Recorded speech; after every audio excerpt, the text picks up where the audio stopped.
If you add heavy cream to cabbage and ground beef with seasoning, spices, and a little bit of Parmesan, you get an amazing meal. Okay. I looked inside my fridge, pantry, and this is what I'm coming up with for dinner. I have this cabbage that I need to use, so I'm going to slice this thinly, the whole thing. I have some heavy cream left over in this container. It's going in. I'm going to add a little bit of tomato paste into the mix. You could do salt, pepper, garlic powder, onion powder. This is what I'm using.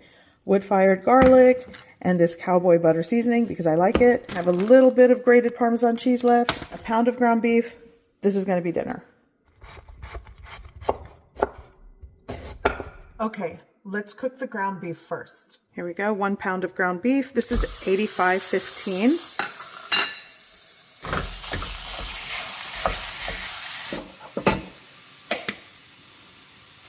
Some salt, and just continue cooking the ground beef until it's cooked through. A little bit of pepper. Okay, so now I'm going to add like I'd say 2 tablespoons of tomato paste into the pan. That's enough. Yeah, that's enough. Work that in. There's enough rendered fat in here that I really didn't need to add cooking oil. And it should be enough to do what I need it to do. Okay, now we got all of our chopped, sliced up cabbage.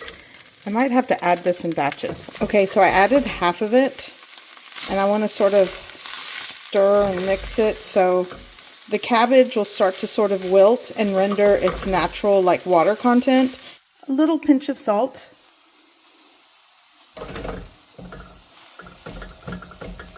Okay, add the rest. There we go. Okay, that works. Okay, now let's go in with our seasoning blends. This one, and I like this one. I'm going to cover with a lid. Sweat things out and wilt down. By the way, I have such an exciting update on the crows. Stick around to the end of the video. I want to share some footage that I got. I'm so excited. This definitely has wilted down. Let's give it a flip and a toss. So I'm going to let this continue cooking and sauteing for another like 10 minutes. It should be where I want it. If you want this like literally wilted down mushy, let it go longer, and you might need to add some water into the mix and kind of let it simmer and gently boil. By the way, I also added some onion powder into the mix, and I added a little more salt. So I'm going to add some of these crushed red pepper flakes. Just season how you like, because I know I am. Here, this is about half of this container, so it's about 2 cups of heavy cream. Now I'm just going to add it right in.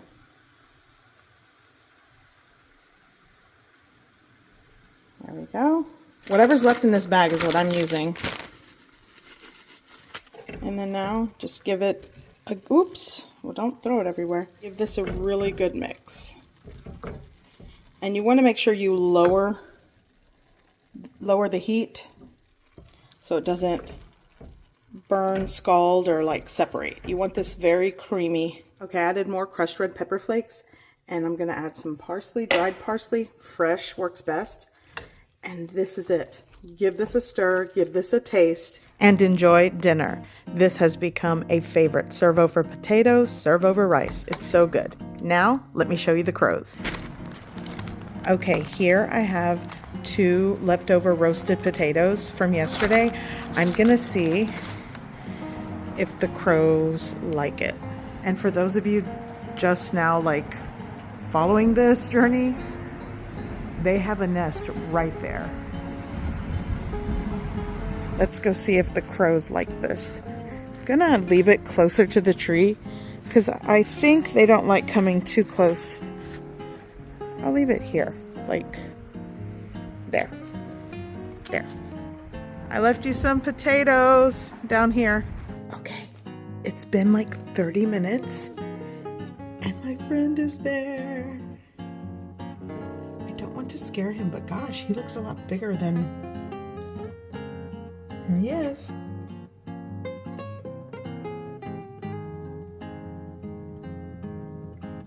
I wonder if he's looking for bugs or something. Probably. I left you a potato over there. Let's see if he heads over to where the potato's at.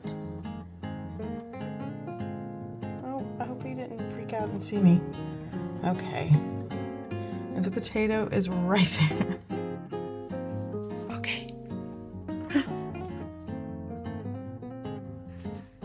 I think it's the babies. These are young. They're eating the potato. Oh, they're going back for more. So I want to mention, I have read some comments with tips and pointers. Obviously, I read them after I filmed this, but probably the next thing I'm going to feed them, a lot of you said unsalted shelled peanuts. They do like cat food. I don't know about the young ones, but the older ones do, the bigger crows. I also need to probably put something like a dish. Some of you said put something up high and they may bring me a trinket. I don't know. But for right now, I just enjoy watching them and I want them to feel safe and, you know, not that I'm trying to train them. Oh my gosh. Honestly, this was very surprising. I had no idea there were that many like young birds. And these do look like crows. Comment down below if these aren't crows. I just think they're young crows.